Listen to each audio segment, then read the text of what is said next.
le vamos a dar la bienvenida a Darío. Darío, ¿cómo estás? Buenas noches. Muy buenas noches, Alan. Bendiciones y también saludamos a David en su casa. Y verdaderamente me gozo estar aquí en Bitácora de nuevo. Me siento honrado, gozoso de poder compartir con todos los que están conectados el día de hoy.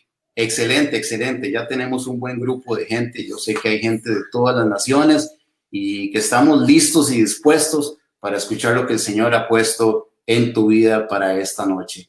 Así que, bueno, bienvenido. Qué bueno estar contigo esta noche. También para nosotros es un gozo, ya que has sido parte también de nuestra casa y nos has acogido como los tuyos también. Así que, bueno, ¿qué tal si te cedo el espacio para que inicies con lo que el Señor ha traído?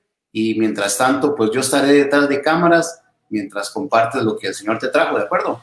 De acuerdo, aquí estamos listos para poder tratar de bendecir a todos los que se han conectado el día de hoy y futuramente también. Excelente, excelente. Cualquier cosa por aquí ando y adelante, el tiempo es todo suyo, apóstol. Hermanos, qué deleite el poder estar con ustedes el día de hoy. Hoy vamos a estar estudiando el tema de escatología. Para los novatos, para la gente que todavía no puede definir la palabra escatología, la palabra escatología significa el estudio de los tiempos finales o el estudio de los tiempos futuros. Y en realidad es uno de los temas más importantes y tal vez, probablemente, algunos de ustedes se va a volver un poco controversial, pero espero de que podamos nosotros clarificar algunas preguntas, clarificar algunas cuestiones en sus vidas y también poder crear algún tipo de situación para que algunos puedan por lo menos cuestionar, preguntar, especialmente la palabra de Dios para tratar de responder a esto.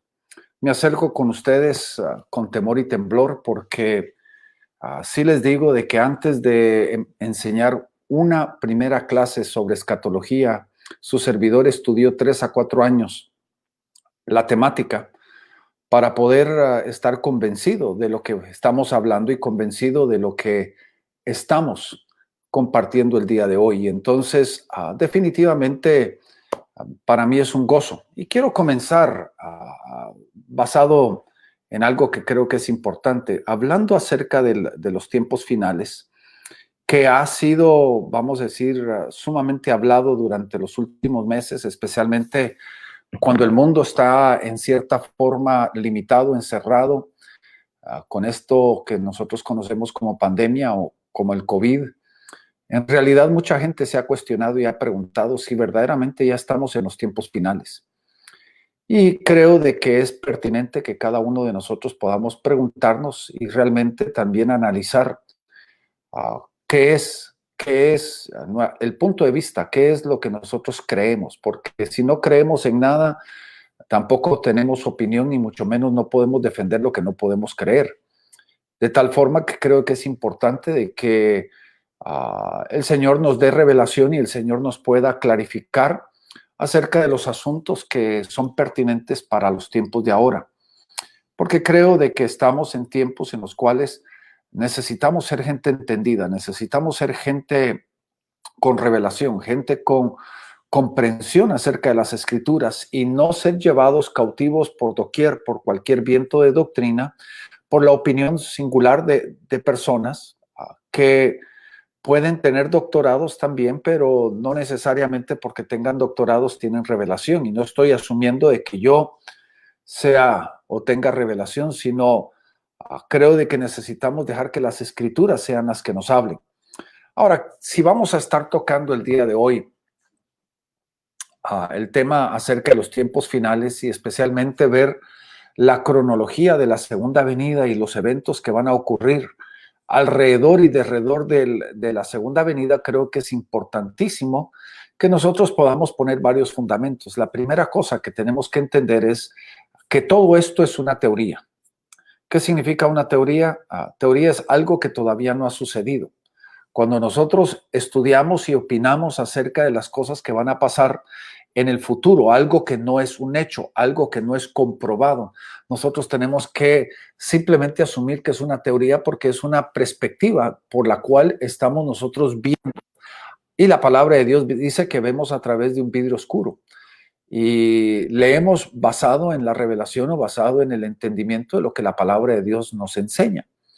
Y creo que es bien importante entender eso, porque todas las teorías que tenemos en cuanto a la segunda venida desde la perspectiva de lo que nosotros podríamos llamar el arrebatamiento pretribulacionario y todas las demás teorías son simplemente teorías porque son, vamos a decir, perspectivas que diferentes personas han tomado en cuanto a la venida de nuestro Señor Jesucristo y todos los acontecimientos que van a ocurrir alrededor de esa segunda venida. De tal forma que tenemos que entenderlo desde esa forma. La segunda cosa que creo que es bien importante es de que en cada libro de la Biblia nosotros encontramos pasajes que podríamos llamarlo nosotros escatológicos. Desde Génesis hasta Apocalipsis encontramos nosotros algunos indicios escatológicos, pero podemos ver algunos profetas, como por ejemplo podemos ver nosotros a Isaías, Ezequiel, a Daniel, Sofonías, que son altamente proféticos en el ambiente escatológico. Podemos nosotros fundamentarnos primariamente en Pablo, que nos habla mucho acerca de los tiempos finales, pero creo que es importante de que nosotros comprendamos desde una perspectiva cuál es la limitación más importante en la vida de todo profeta. El profeta, cuando entra proféticamente, entra a poder observar la revelación en vivo, pudiéramos decir, porque lo podemos ver en Ezequiel, en Isaías, en Daniel, cómo los profetas fueron alzados al mundo celestial, al mundo espiritual, y observaron, fueron testigos acerca de lo que sucedió en los tiempos de la venida, en los tiempos de los finales de las edades. Y creo que es importante recordar de que la debilidad más importante del profeta es el tiempo. El tiempo.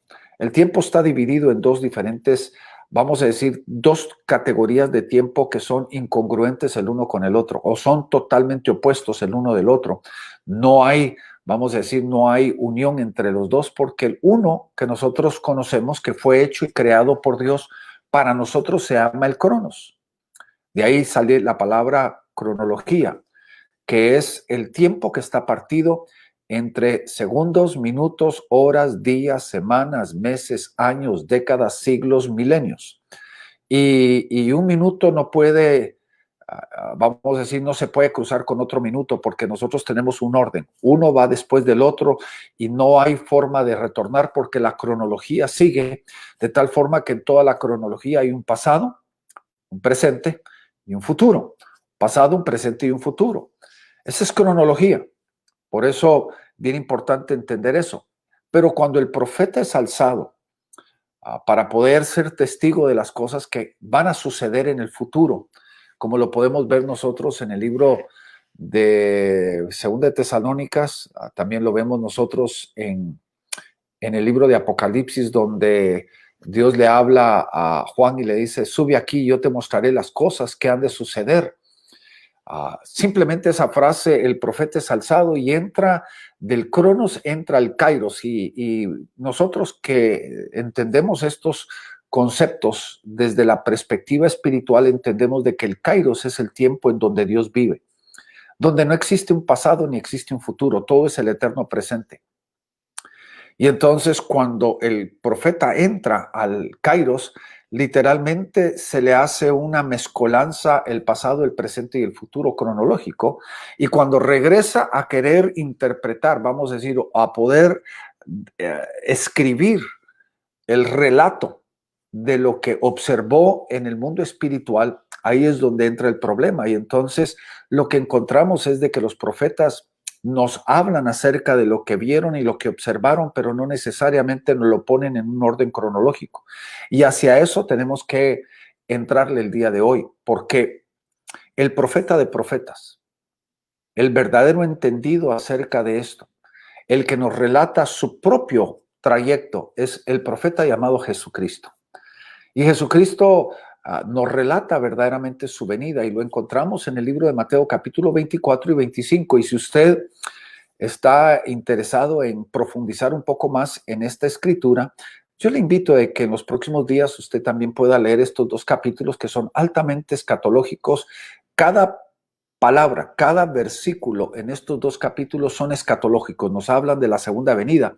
Y creo de que Jesucristo no mezcla, oiga bien, el kairos con el cronos. Él hace vamos a decir, él puede transmitir y traducir el kairos y poder establecerlo como un cronos, de tal forma que en estos pasajes verdaderamente podemos entender la cronología de la segunda venida.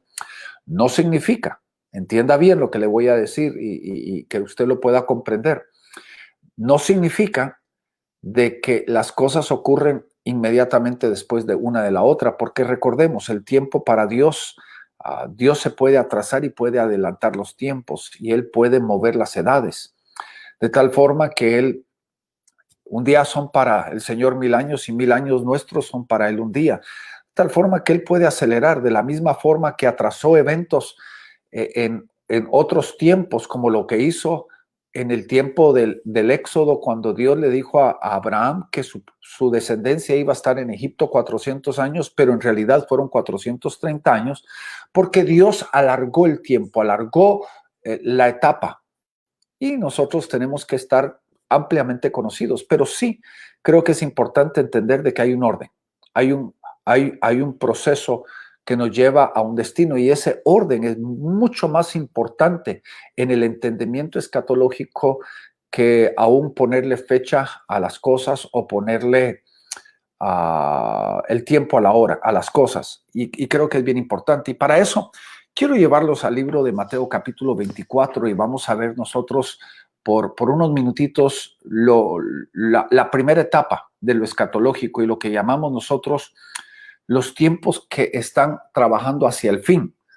Y aquí en el capítulo 24, y por tiempo no lo voy a leer porque usted lo puede leer en su casa, pero quiero que entienda algo que va a ser los puntos muy importantes que nos denotan a nosotros la condición del mundo en los tiempos antes de la venida de nuestro Señor Jesucristo. Antes de los tiempos escatológicos, como lo podríamos decir, antes de los tiempos del fin, creo que es importante que nosotros entendamos de que van a ocurrir varias cosas.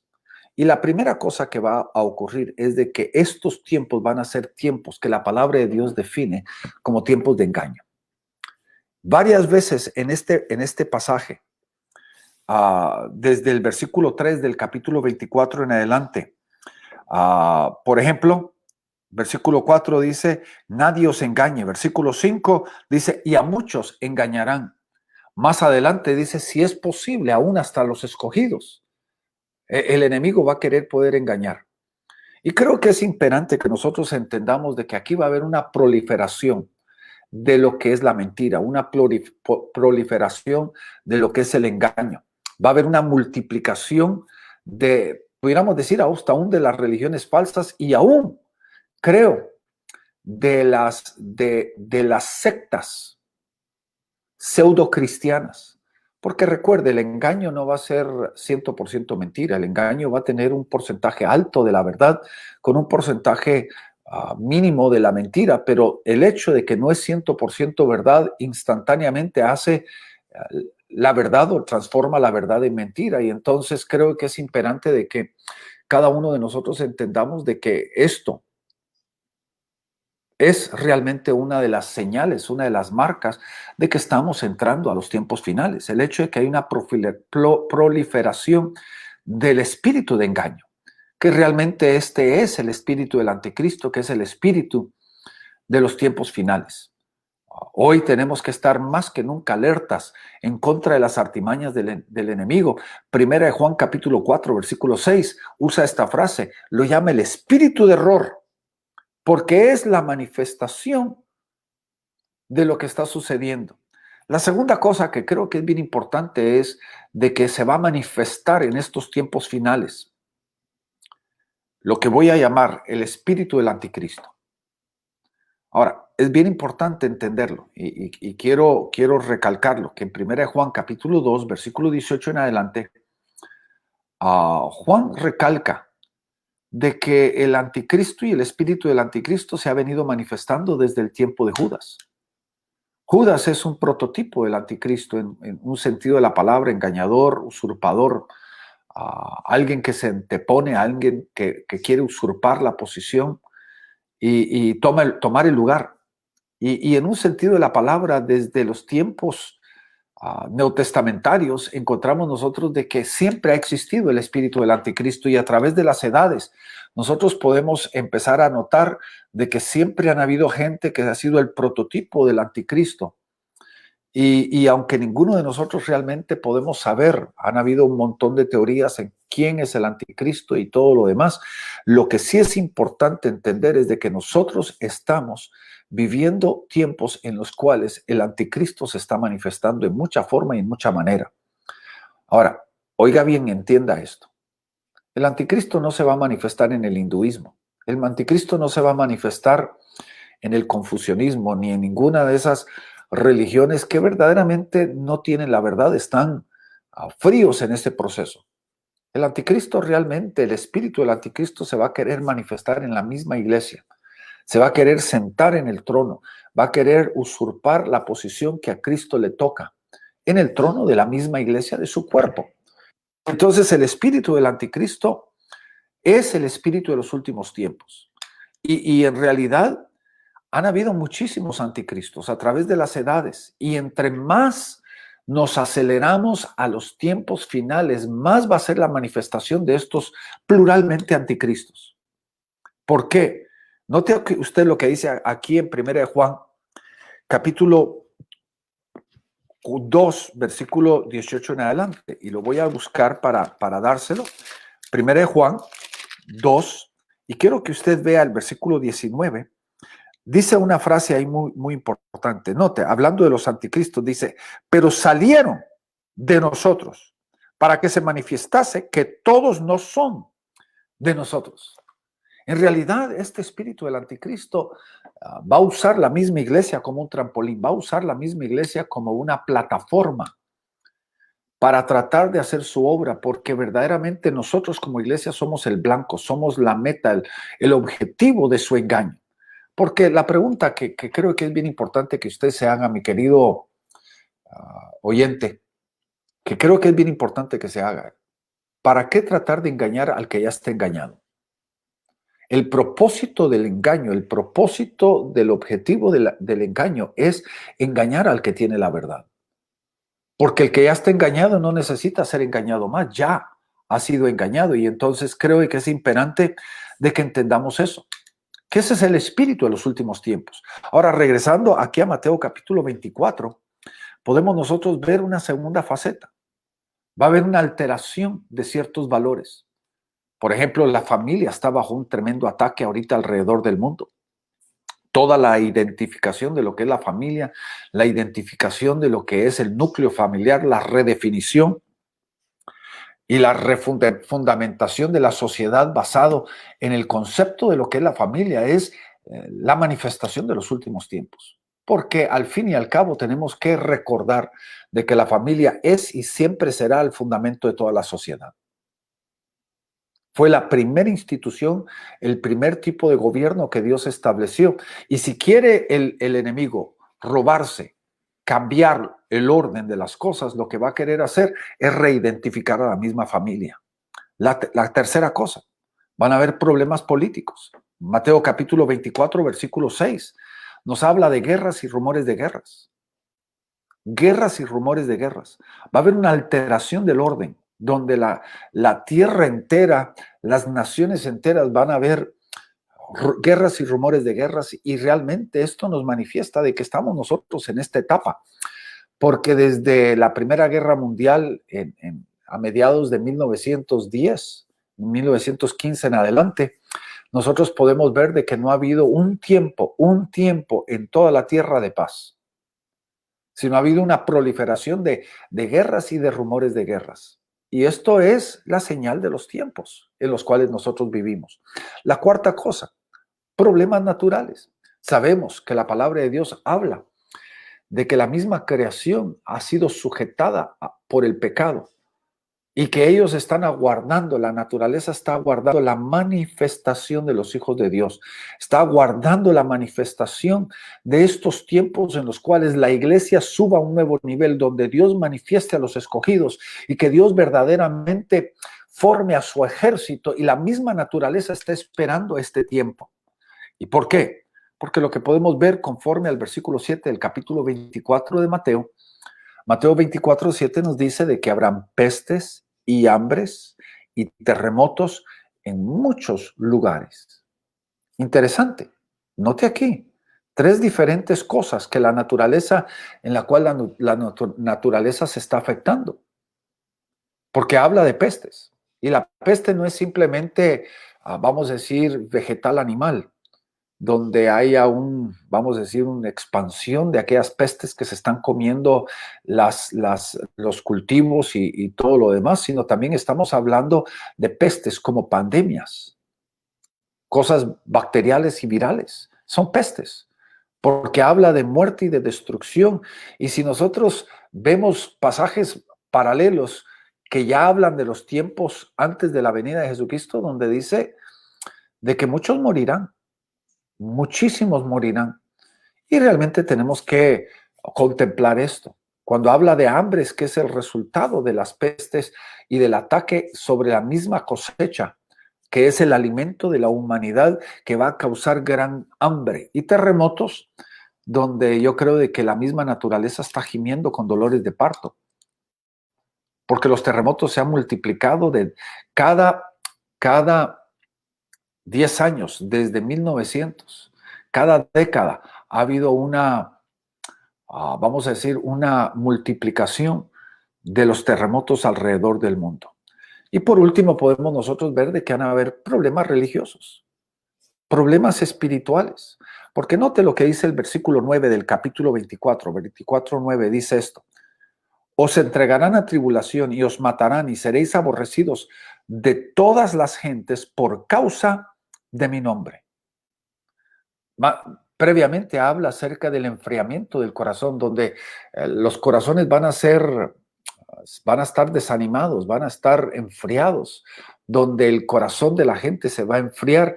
Y la razón es porque dice que en estos tiempos, antes de la venida de Cristo, antes de los tiempos finales, que son situaciones previas hacia los tiempos finales, creo de que la palabra de Dios dice que van a haber tribulación, va a haber persecución, va a haber una situación en la cual la misma iglesia va a ser puesta a través de ciertos procesos de prueba. Y es imperante de que nosotros nos preparemos, porque este es un proceso de preparación para los tiempos finales, porque habla ahí de que seremos matados, que seremos aborrecidos, que seremos rechazados. Creo que es imperante de que entendamos eso, pero también tenemos una señal fantástica con la cual nosotros podemos terminar esta señal dentro de la misma iglesia de nuestro Señor Jesucristo, y esto es el hecho de que la palabra de Dios dice ahí en el capítulo 24 de Mateo, versículo 14, dice esto: y este evangelio del reino será predicado por todo el mundo como testimonio a todas las naciones, y entonces vendrá el fin. En el versículo 8, si no me equivoco, en el versículo 8 realmente nos dice que se hace una pregunta y se hace una respuesta, donde dice que esto simplemente es el comienzo de dolores. Entonces, todo lo que hemos venido hablando es simplemente el comienzo de lo que podemos decir, son el inicio de los tiempos escatológicos, porque es el principio de dolores, y ahí empieza a hablar acerca de la persecución y de la tribulación, pero este no es el fin. Este no es el fin. Y nos dice claramente de que los que aguanten esto, entonces estos verdaderamente van a ser salvos. Porque el que perseverare hasta el fin, este será salvo. Y entonces ahí nos termina el versículo 14 diciendo de que este evangelio, que es la señal del inicio de los tiempos finales, y este evangelio del reino será predicado como testimonio a todas las naciones, y entonces vendrá el fin. Y creo que es bien importante entender eso. Ahora, a Jesucristo le preguntaron, ¿cuál es la señal del fin? ¿Cuál es la señal del fin? Y aquí es donde tenemos nosotros la gran interrogante, porque yo creo de que muchos de nosotros nos podríamos preguntar, ¿cuál es verdaderamente la señal del fin? Y vamos a encontrar de que hay tres señales. En este proceso hay tres señales que Jesucristo nos da. Y creo de que una es una señal para la preparación, otra es una señal para el entendimiento de los tiempos y otra es una señal de la venida de Cristo. Preparación, tiempos y ya saber que Jesucristo viene. Creo que estas tres cosas nos dan una señal acerca de los tiempos y las edades. Y el Señor quiere darnos entendimiento. Él no quiere que nosotros vivamos con los ojos tapados, que vivamos ciegos, que vivamos a oscuras, sino el Señor quiere darnos entendimiento. Y creo de que conforme va el proceso de los tiempos, el Señor va a venir aclarando los tiempos finales. Naturalmente, creo que es importante entender que no vamos a saber ni el día ni la hora, pero sí vamos a entender los tiempos y las sazones y vamos a poder entender que estamos ya en los tiempos finales, porque ya hay señales. Primero, el evangelio va a ser predicado en todo el mundo. No le puedo decir cómo. Tengo teorías, tengo ilusiones, tengo deseos de cómo esto va a ocurrir, pero cuando ya empecemos a ver de que el evangelio está siendo predicado en todo el mundo como testimonio a todas las naciones, entonces sí podemos decir nosotros estamos entrando a los tiempos finales. La segunda señal la encontramos desde el versículo 15 del capítulo 24 en adelante. Este evento del capítulo 24, versículo 15 en adelante, Jesús lo llama la abominación de desolamiento, o en otra traducción dice la abominación desoladora. La abominación desoladora. Y en realidad este no es el único lugar donde aparece esto, sino lo encontramos, primariamente lo encontramos en Daniel 2, 8 y Daniel 10, en la cual nosotros tenemos que contemplar el hecho de que esta es una señal muy importante, una señal muy importante. ¿Y qué es realmente lo que está pasando? En el versículo 15, como ustedes lo van a poder ver en su pantalla en unos minutitos, dice, por tanto, cuando vieres la abominación desoladora que fue dicha por Daniel profeta, note aquí, que estará en el lugar santo, el que lee, entienda. Ahora, aquí es donde tendríamos que entender y preguntarnos, ¿a qué se refiere el lugar santo? Una teoría sería de que es la iglesia. La iglesia es un santo lugar. La iglesia es la casa de Dios. La iglesia es el cuerpo de Cristo. Es el templo de Dios. Pero también tenemos que ver de que Daniel nos habla y nos recalca claramente de que no es la iglesia. La abominación desoladora realmente es Israel, es Jerusalén. Es Jerusalén. Y la forma que lo vamos a poder entender es cuando nosotros vemos los pasajes paralelos, los pasajes que están paralelos dentro de esto. Y otra vez le digo de que lo podemos encontrar en Daniel capítulo 8. Daniel capítulo 8 y lo podemos ver desde el versículo número 11 en adelante. Y también lo encontramos en Daniel capítulo 10. Daniel capítulo número 10. Donde nos habla verdaderamente acerca de lo que va a suceder.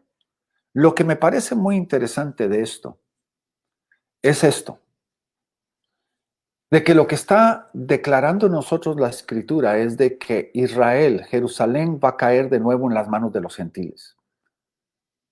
Porque es imperante, oiga bien lo que le voy a decir, es imperante de que el anticristo, que significa el usurpador, el que está pretendiendo ser Cristo, el que toma el lugar de Cristo, el que quiere hacerse pasar por Cristo,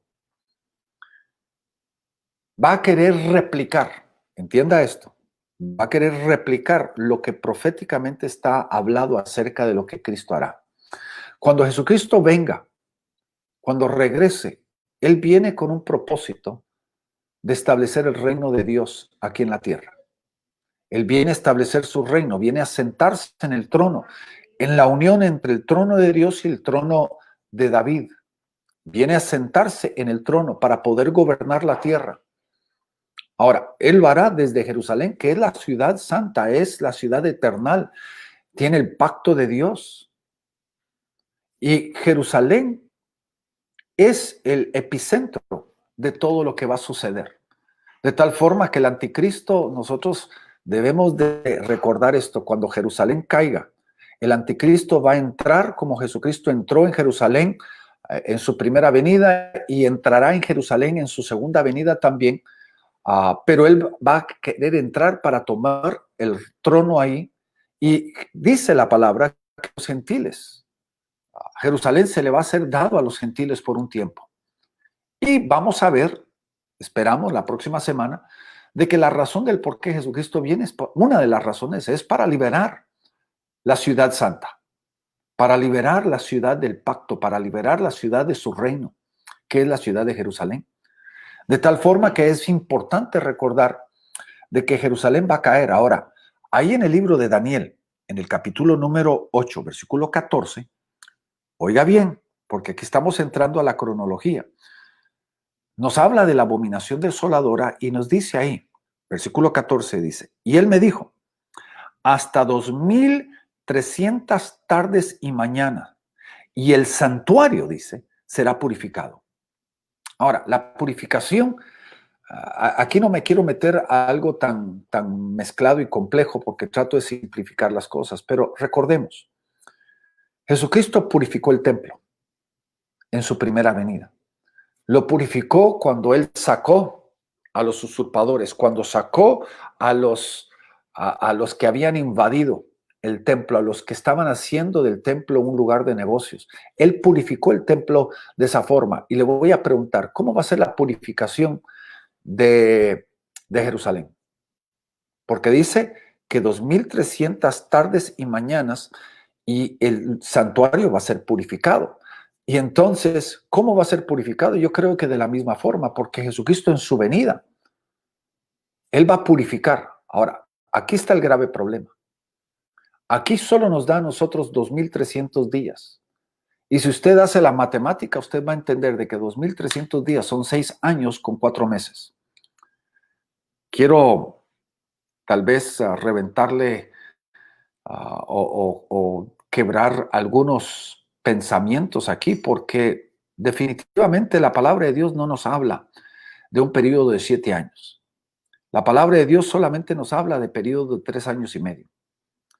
Lo podemos encontrar y se los voy a mostrar más adelante. La palabra solo habla del periodo de 3 años y medio. Y lo que está diciéndonos aquí sobre la abominación desoladora, quiero que note la cronología, porque no está hablando en simbolismo, no está hablando en kairos, está hablando cronológicamente porque nos dice 2300 días y tardes y mañanas. Que desde el momento de la caída de Jerusalén al momento de la purificación, en la cual va a ocurrir todito, absolutamente todos los eventos escatológicos que tienen que incluir entre el inicio y todo lo que va a suceder y la venida de Cristo para que Él venga a liberar y a purificar Jerusalén.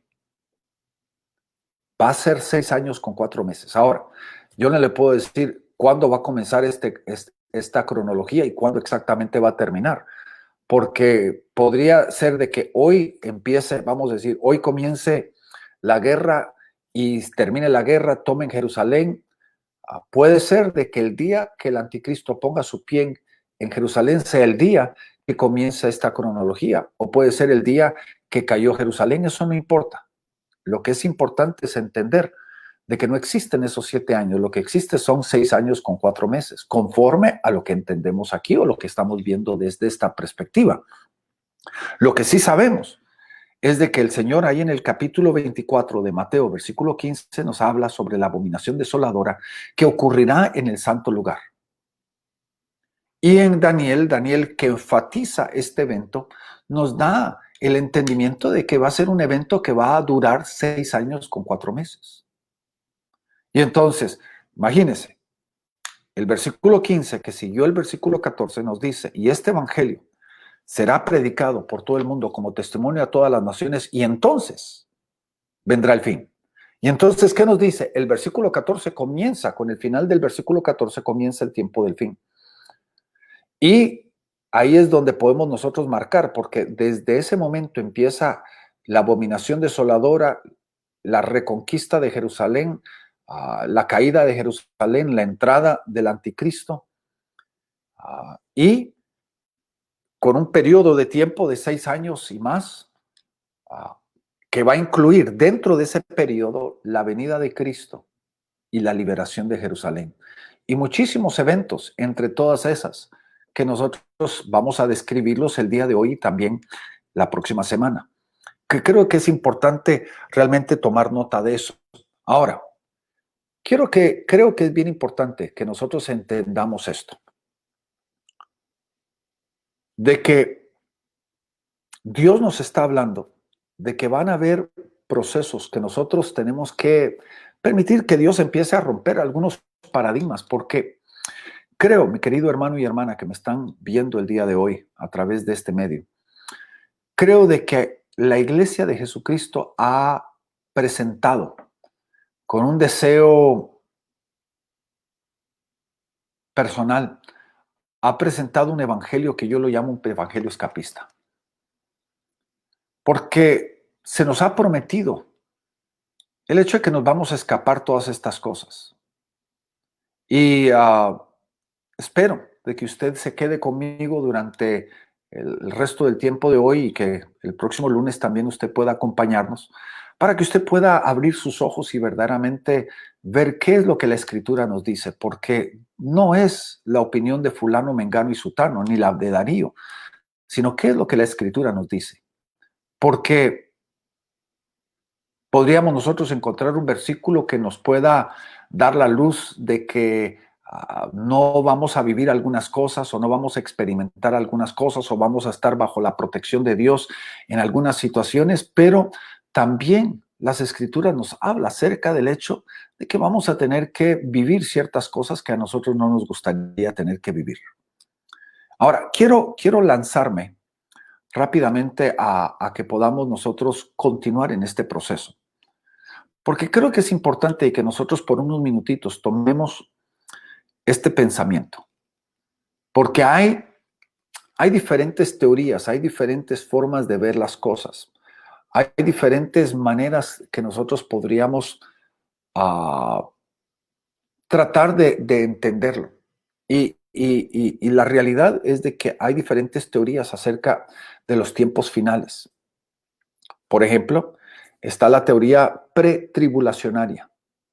¿Qué significa esto? Déjeme tratar de describírselo. Significa esto. Pretribulacionario significa de que se está declarando de que Jesucristo vendrá, arrebatará, llevará a su iglesia a los cielos por un periodo de 7 años, en el cual en los cielos se van a experimentar 2 eventos, las bodas del Cordero y el tribunal de Cristo, y al final de los 7 años Jesucristo volverá con su iglesia. Durante esos 7 años la iglesia está en lo que se llama la gran tribulación, y Jesucristo vendrá a establecer su trono, su reino, durante todo el milenio. Eso es la gran tribulación, o vamos a decir, la teoría pretribulacionaria. La segunda teoría es la teoría mesotribulacionaria, que significa a mitad de la gran tribulación. ¿Qué significa? De que estas personas que piensan de esta forma, piensan de que van a partirlo en 2 periodos de 3 años y medio y lo parten como tribulación y después gran tribulación. Tribulación y gran tribulación. Y que la iglesia va a pasar la tribulación, pero va a ser arrebatada para poder estar con el Señor durante 3 años y medio en el cielo, donde también otra vez se va a celebrar las bodas del Cordero y el tribunal de Cristo, y al final de los 3 años y medio, otra vez de la misma forma regresa la iglesia con Jesucristo para establecer el reino milenial de Jesucristo sobre la faz de la tierra. Ese es el mesotribulacionario. La otra teoría es la post-tribulacionaria, en la cual se está presentando, y los que sustentan esta teoría presentan el hecho de que la iglesia va a pasar el periodo de la gran tribulación, y al final de la gran tribulación Jesucristo vendrá, habrá el arrebatamiento de la iglesia, y que juntamente con Jesucristo la iglesia va a venir a tomar su lugar en el reino milenial de Jesucristo. Ahora, la pregunta es, ¿qué es realmente lo que las escrituras nos dicen? Porque yo creo que es bien importante que nosotros verdaderamente podamos preguntarnos qué es eso. ¿Qué es lo que las escrituras nos dicen?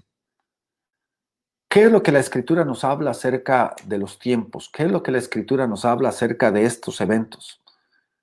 Y quiero durante el resto de tiempo que me queda hoy y la próxima semana, yo quiero realmente fundamentarme en esto. Porque lo que quiero hablar ahorita, durante el tiempo que me queda hoy, es realmente enfocarme en esto que nosotros llamamos como evento de la gran tribulación. Y creo que es importante de que nosotros nos preguntemos el tiempo, que nos preguntemos qué es lo que está pasando. Y entonces creo de que debemos de entender de que esto no es ni figurativo, ni es cambiado en su definición. Creo de que debemos de entender de que la palabra es clara y la palabra es directa en cuanto a lo que nos habla. Ahora, acompáñenme a Mateo capítulo 24, versículo 21. El versículo 20 termina la abominación desoladora. Lo podemos ver desde el versículo 15 al versículo 20, donde termina la abominación desoladora, que es, como ya lo hemos presentado, es la conquista de Jerusalén, la caída de Jerusalén en las manos de los gentiles y la entrada del anticristo en el plano mundial. Lo que sí tenemos que preguntarnos es esto: ¿cuándo va a entrar al plano mundial el anticristo? Porque si nosotros sustentamos la teoría pretribulacionaria, realmente el trabajo del anticristo está en el tiempo después de la venida de Jesucristo, del arrebatamiento de la iglesia durante esos periodos de 7 años, o como la mesotribulacionaria, donde está por un periodo, después la iglesia es arrebatada, se queda por el anticristo trabajando por otro periodo. La pregunta es, ¿qué es lo que la palabra de Dios nos dice? Porque creo que es importante. Porque aquí nos presenta la abominación desoladora y nos dice que después del comienzo de la abominación desoladora se va a manifestar la gran tribulación. Porque quiero que lo vea usted. La palabra de Dios es clara. No tenemos que nosotros tratar de crear metodologías para tratar de entenderla, porque es clara. Y recuerde lo que le declaré al comienzo de la charla hoy. La razón del por qué estamos estudiando lo que Jesucristo dijo, porque Él es el profeta de profetas. Él no vio a través de un vidrio oscuro. Él no tuvo que tener una revelación para tratar de entenderlo, porque Él entendía. Él era un hombre revelado de las Escrituras y conocía el proceso. Él conocía la manera y la forma y el tiempo de su venida en ese sentido. Y entonces, aquí Jesucristo de su propia boca nos dice el versículo 21, y lo voy a leer para que usted lo pueda ver. Lo voy a leer despacio para que usted lo pueda entender, y voy a parar en cada punto. Lo voy a leer rápido y después voy a regresar a cada punto. Dice, porque habrá entonces gran tribulación, cual no la ha habido desde el principio del mundo hasta ahora, ni lo habrá. La primera cosa que tenemos que entender es de que este evento es realmente distinto. Es un evento muy singularmente distinto a todos los demás eventos que han ocurrido desde el momento de la venida de Jesucristo en su primera venida en Jerusalén, en Judea, en Israel, hasta ahora. Porque en todos los tiempos ha habido cierto nivel de tribulación. La iglesia sufrió tribulación y lo ha venido sufriendo desde el primer siglo, el segundo siglo, el tercer siglo, podríamos mencionar, hasta pudiéramos decir e incluir dentro del contexto en el tiempo de Martín Lutero, en la Inquisición de los tiempos en Europa. Todo eso fue un proceso de tribulación. Y la pregunta aquí es esta. ¿Qué es lo que nos dice aquí la palabra? Dice que desde el principio del mundo hasta ahora no ha habido un evento tan terrible como este. Este es un evento singular. Ahora, lo que sí quiero que usted entienda es esto. Aquí hay un término muy cronológico, un término que tiene que ver con el tiempo.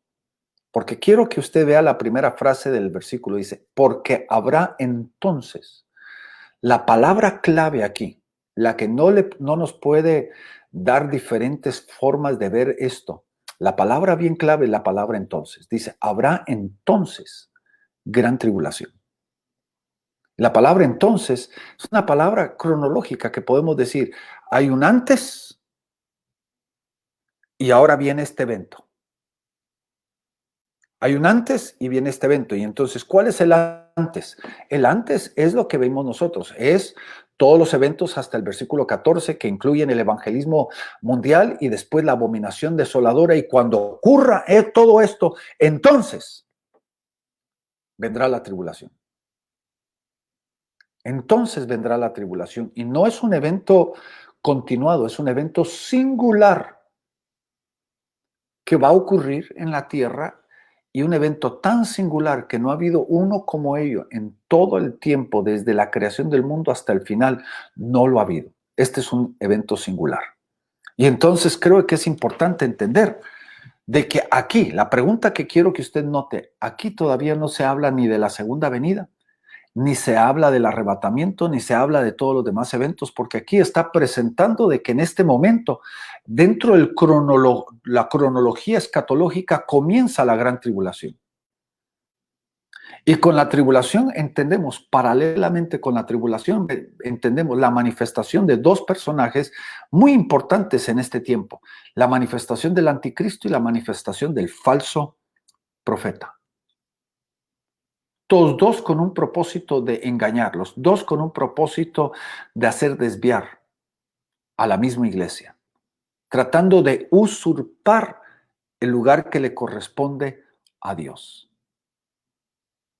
Y como lo podemos ver nosotros en Mateo capítulo 24,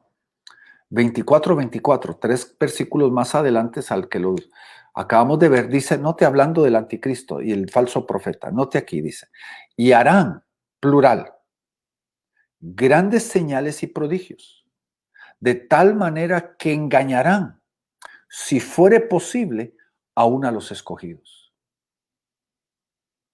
Harán grandes señales. Y esa palabra harán es plural. Porque se levantarán falsos cristos y falsos profetas. Y lo que sí sabemos es de que aunque han habido falsos cristos y falsos profetas, también en el tiempo de la gran tribulación van a haber dos individuos, dos personajes que van a hacer claramente esta labor de engañar. Que si fuera posible, hasta los escogidos. Y lo que claramente nos enseña son dos cosas. Note aquí, redundantemente, si usted lo nota entre líneas, dice aquí, que si fuera posible a los escogidos. Eso nos significa de que ¿quiénes van a ser el blanco? ¿Quiénes van a ser el objetivo de estos engaños? La iglesia misma. Y habrán algunas personas en la iglesia que van a ser engañados, van a ser llevados cautivos por los engaños. Pero los escogidos, la iglesia victoriosa, la iglesia escogida por Dios para reinar y gobernar, para poder liderar y preparar a la iglesia para los tiempos finales, no va a ser posible que sea engañado, porque van a ser entendidos. Y la palabra habla acerca de los escogidos como los entendidos, los iluminados. Ahora, ¿por qué es importante esto?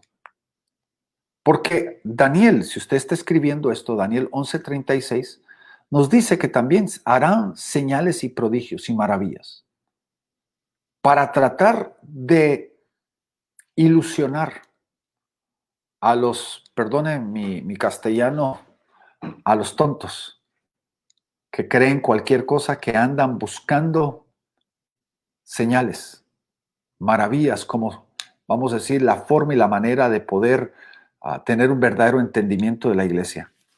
El grave problema es esto. Ahora, ¿qué va a ocurrir? Estos dos personajes se van a fortalecer el uno al otro.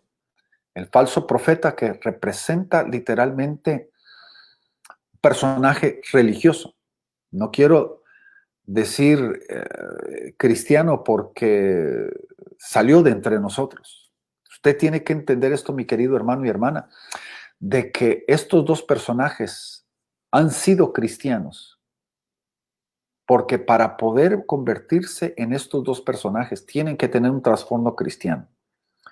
Pero el falso profeta, imagínese usted un pastor, un ministro, un apóstol falso, y nos habla de que él va a tomar su honor, él va a tomar su credibilidad y se lo va a entregar al anticristo. Y va a ser el apoyo del anticristo y va a hacer cosas a favor del anticristo, porque va a hacer señales, prodigios y maravillas. Y lo que nos dice Apocalipsis capítulo 13, versículo 3, Apocalipsis 13, 3, nos dice de que el anticristo va a ser herido con una herida mortal, pero va a ser sanado. ¿Quién lo va a sanar? Yo estoy convencido del falso profeta. Lo va a sanar para que el mundo entero, imagínese usted, el mundo entero pueda ver esa señal y creer en el anticristo. Porque su herida mortal va a ser sanada.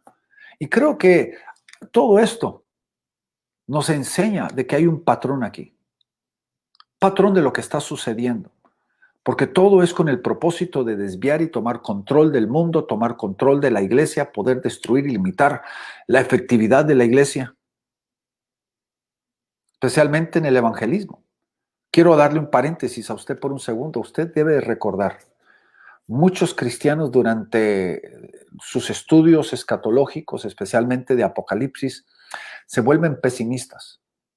Yo no soy pesimista, yo le voy a decir esto. Mi Señor Jesucristo no va a ser el perdedor al fin. Él va a ser el ganador. Porque mayores son los que están con nosotros que los que están en contra de nosotros. Mi Señor va a ser el ganador. Yo no estoy en el lado perdedor, estoy en el lado victorioso. Y usted tiene que levantar sus ojos y empezar a ver esto desde una perspectiva positiva, porque aunque va a haber sufrimiento y haber situaciones verdaderamente que van a confrontar su fe, yo le voy a decir, entre más abunda el pecado, más va a sobreabundar la gracia. Y el favor y el respaldo y el apoyo de Dios va a estar más con nosotros en estos tiempos finales que nunca más. Ahora, la pregunta del millón es esta.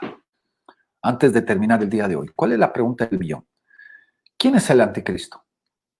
¿Quién es el anticristo? Yo no le puedo dar un nombre porque aquí simplemente la palabra de Dios nos da un perfil. Pero quiero llevarlo a varias cosas. En primer lugar, en 2 Tesalonicenses 2:4. 2 Tesalonicenses 2:4 nos dice esto: el cual se opone y se exalta sobre todo lo que se llama Dios o es adorado, tanto que como Dios se sienta en el templo de Dios, haciéndose pasar por Dios. ¿Qué es lo que el anticristo va a querer hacer? Va a querer posicionarse y usurpar el lugar de Dios.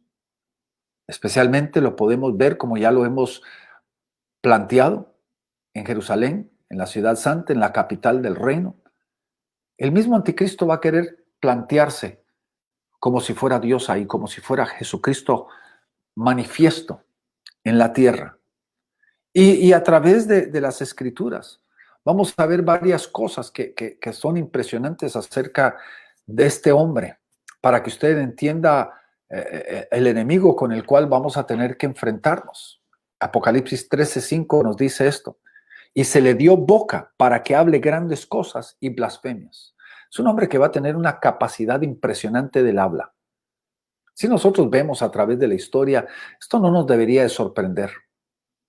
¿Quién era Hitler? ¿Cómo motivaba a Hitler? ¿Cómo movía Hitler a sus ejércitos? Simplemente con el habla. Y Hitler es un prototipo del anticristo. ¿Cómo va a motivar este personaje al mundo? Lo va a hacer a través de su habla, a través de su convencimiento, a través de su astucia. Daniel 8:25. Note lo que dice: por su astucia hará el engaño prospere su influencia. Su astucia, su elocuencia, su forma de hablar va a ser de que redunde en una influencia tremenda en la gente que lo escucha. Porque va a ser elocuente, va a poder hablar convincentemente, va a poder manejar. Y aún, por ejemplo, Daniel 11:32 nos dice: con halagos hará apostatar a los que obran inicuamente hacia el pacto. Imagínense, con halagos hará a los cristianos apostatar en contra del pacto. Con halagos. Todo tiene que ver con el poder de su boca, con el poder de su habla, con el poder de su convencimiento. Porque ese es un espíritu diabólico de los últimos tiempos. Que recuerden, esto no está hablando de autoridad, está hablando de el contraparte, el antitipo de la autoridad, que es el poder diabólico, que se manifiesta y se maneja a través de la coacción, la intimidación, la manipulación, la condenación que se manifiesta en muchos lugares. La segunda cosa que quiero que usted recuerde acerca del anticristo, Daniel 7:25 dice: y hablará palabras contra el Altísimo. ¿Qué es apostatar?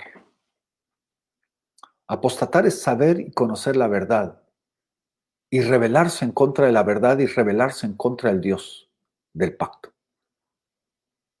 Levantarle el puño a Dios, negar a Dios, insultar a Dios. Y dice que él hablará palabras contra el Altísimo. Él hablará palabras contra el Altísimo, porque es parte del proceso. Entienda lo que le estoy diciendo. Ahí en la segunda parte de este mismo versículo dice: y hablará palabras contra el Altísimo y a los santos. Note, aquí nos viene a aseverar esto. Usted, si todavía está en la cerca, usted no sabe dónde poner su pie, si adentro, afuera, de un lado o del otro lado. Note la palabra aquí. Dice, note.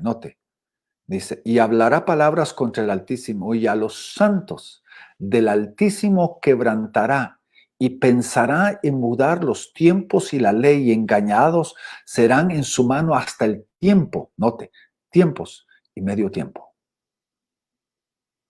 ¿Por qué le digo yo esto? Porque aquí habla de los santos que van a ser puestos debajo de su tortura para poder entender esto. Porque dice que quebrantará a los santos del Altísimo. Pero aquí al final de este versículo 25 dice, nos da por cuánto tiempo. ¿Por cuánto tiempo hará él esto? ¿Por cuánto tiempo se le ha designado el derecho de perseguir a los santos? Note lo que dice aquí, versículo 25. Por tiempo, tiempos, plural. Tiempo, tiempos y medio tiempo. 3 años y medio. Esta es palabra de Dios, no es palabra de Darío. Y creo que es importante que usted tome nota de estos puntos tan singularmente pequeños, pero verdaderamente trascendentales. Y la realidad, cuando nosotros empezamos a ver al anticristo, nosotros podemos crear un perfil. Y quiero rápidamente, en cosa de unos minutos, antes de cerrar el día de hoy, pintarle a usted el perfil de este anticristo. Porque la primera cosa que usted debe de entender, él cuando venga sobre la tierra, sí, él va a perseguir a la iglesia, pero el resto del mundo va a vivir paz. Y por eso la palabra de Dios dice: cuando digan paz, paz, entonces vendrá el fin. Cuando la gente esté hablando de paz, ese es el comienzo del fin. Porque lo que él va a traer paz, va a traer prosperidad a la tierra. Y creo que es importante, porque ahí en Daniel 8:24 y en Daniel 11:36 nos habla de esto. Por ejemplo, 11:36 dice: prosperará hasta que haya acabado la indignación. Va a prosperar todo lo que él haga hasta que termine el tiempo que Dios ha designado que va a terminar. Y creo que es importante que usted entienda de que el anticristo va a traer paz mundial, va a gobernar la tierra, va a traer prosperidad mundial, pero nosotros que somos del pueblo de Dios y somos entendidos, vamos a entender sus maquinaciones y vamos a entender la forma que obra. Veamos otras cosas. Daniel 8:25 nos habla de que su motivación, su gasolina, su energía es el orgullo. Porque dice, y él se engrandecerá en su corazón. Él se engrandecerá en su propio corazón. Porque habla de que la motivación de su vida es el orgullo. Él se va a enorgullecer y realmente usted debe de entender, ese fue el pecado del diablo, de Luzbel, el querer hacerse igual a Dios, se enorgulleció, creyó en sí mismo más de lo que debería de haber creído. También podemos entender de que él es un traidor del pacto, traidor, infiel del pacto. Y nos habla muchas cosas. Por ejemplo, en Daniel 11:38 dice que él seguirá, será un seguidor del Dios de la naturaleza. ¿Cuál es el Dios de la naturaleza? Hoy más que nunca encontramos nosotros una proliferación de religiones que podríamos nosotros ponerlas dentro y debajo de un paraguas llamado la nueva era. Todo ese mover de la naturaleza, todo ese mover de los cristales y todo el mover de todas las cosas que se están proliferando hoy, que tienen cierta mezcla con hechicería, tienen cierta mezcla con otras religiones paralelas. Él va a ser un seguidor de este Dios de la naturaleza. Daniel 11:37. Aquí es bien importante y sería muy bueno que usted lo viera. 11:37 dice, y al Dios de sus padres no hará caso. Él creció dentro de la iglesia, él creció dentro del cuerpo de Cristo. Sus padres eran fieles a Dios, pero él se rebeló en contra del Dios de sus padres. ¿Por qué? Porque dentro de él hay una rebelión. Y la rebelión lo va a controlar, la rebelión va a ser su motivación, porque más tarde nos dice que él hará su propia voluntad. Él hará su propia voluntad, no hará la voluntad de Dios. Ahora, saltémonos a otra cosa que es parte de ese perfil. Daniel 11:37 nos dice, no hará caso ni del amor de las mujeres. Ahora, póngase a pensar, ¿qué significa eso? ¿Cómo lo definiría usted? Para mí, el peligro verdadero que estamos confrontando en la tierra, a pesar de muchos, es de que se está redefiniendo el género. Porque se está perfilando, se está abriendo el camino, se está asfaltando un camino para el anticristo, porque el anticristo va a ser un homosexual. Porque aquí no lo dice. ¿Qué es? Recuerde, y lo he dicho en el pasado y quiero definirlo ahorita, el anticristo va a representar la condición espiritual y natural del mundo. Y viceversa, el mundo va a representar lo que es el anticristo. Y lo que va a reinar en él va a ser un espíritu de lujuria, un espíritu de engaño, en el cual, como dice Romanos 1, va a trastornar tanto su mente de tal forma que va a abandonar el uso de la mujer, porque va a estar él mismo engañado.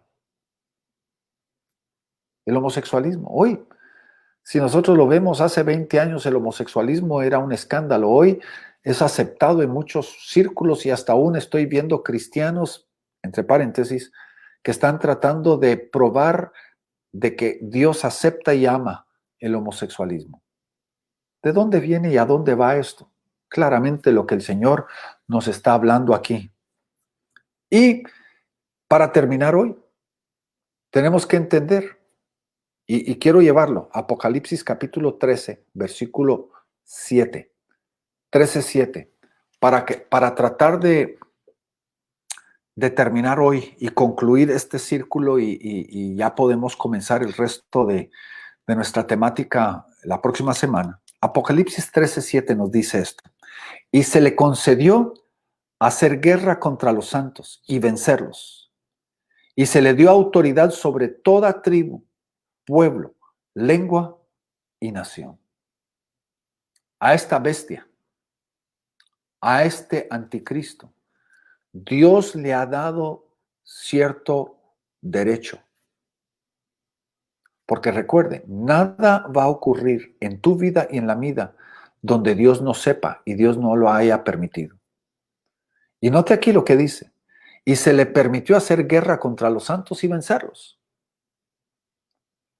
Algunos van a ser puestos a muerte, otros van a ser encarcelados, otros van a ser perseguidos, van a ser aborrecidos a causa del nombre y el testimonio de Cristo. Y note la segunda parte, y también se le dio poder, autoridad sobre toda tribu, sobre todo pueblo, sobre toda lengua y sobre toda nación. ¿De dónde viene este derecho? Él no puede hacer nada fuera del marco de lo que Dios le ha permitido. Y ahí está nuestro descanso. Que lo que pueda ocurrir, Dios no lo va a agarrar por sorpresa, sino ha sido preordenado por Dios. Porque Dios, y como lo vamos a ver la próxima semana, tiene un plan y un propósito. Tiene un destino, tiene un objetivo en tu vida y en la mía. Y quiero que tú recuerdes, mi querido hermano y hermana que estás viendo hoy, Dios nos da a nosotros esto, nos enseña esto, no para que perdamos la paz, porque el Señor nos dice, no se turbe vuestro corazón, sino tened en mí paz. En este mundo tendréis aflicción, mas yo he vencido al mundo. Dios no permite cosas para tu destrucción, sino para tu fortalecimiento. Y hoy quiero animarte a que levantes tus ojos, mires lo que Dios está haciendo, mires lo positivo que está ocurriendo a nuestro alrededor, porque no servimos al perdedor, servimos al ganador, porque mayor es el que está con nosotros que el que está en el mundo. Esto no es para nuestra destrucción, es para nuestra glorificación y nuestra grandeza. Y nosotros veremos la mano poderosa de Dios obrando a nuestro favor. Y hoy quiero dejarte con esto, quiero bendecir tu vida. Te agradezco de que me hayas dado el derecho, el honor de poder acercarme a tu vida y compartir estas palabras de parte de Dios para tu vida. Te bendecimos el día de hoy y esperamos de que Dios haga algo tremendo en tu vida. Gracias. Bueno, Apóstol Darío, ha sido verdaderamente un excelente tiempo. Hemos tenido reportes casi que de toda Latinoamérica, la gente está escribiendo. Y queremos agradecer la disposición y el tiempo que te has tomado para poder instruir a todo un pueblo. Y la verdad es que fue muy rico y ya estamos esperando la próxima semana, ya lo estamos anunciando y creo que esto ha sido de mucha, mucha bendición para todos nosotros. Verdaderamente gracias por tu tiempo y gracias por dejarte usar por el Señor y bueno, que pases buenas noches. Bendigo a todos los hermanos que nos están viendo y hasta la próxima semana.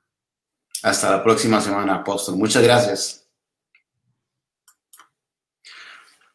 Ok, bueno, esto fue Bitácora con algo muy especial que el Señor ha traído de parte, por medio del apóstol Darío Parish. Recuerden que la próxima semana, el lunes 14, vamos a estar por acá mismo con la segunda parte de esta enseñanza que va a estar muy buena, va a estar muy poderosa y es necesario que vayamos entendiendo todo esto para estar firmes en estos tiempos. Bitácora es un tiempo de instrucción espiritual para los escogidos de las naciones y es necesario que vayamos entendiendo todo esto. Aprovecho y les recuerdo los espacios que tenemos los lunes, Bitácora, los martes y los jueves tenemos Starfish a las 8 de la noche, 8 p.m. hora centroamericana y los domingos a las 10 a.m. tenemos nuestra mesa de discusión. Así que todos invitados a estos tiempos. Traiga a otros y comparta la transmisión. Ha sido un placer estar con ustedes esta noche, verdaderamente. Gracias por su tiempo, gracias por su disposición y que el Señor lo resguarde en esta noche. Nos vemos.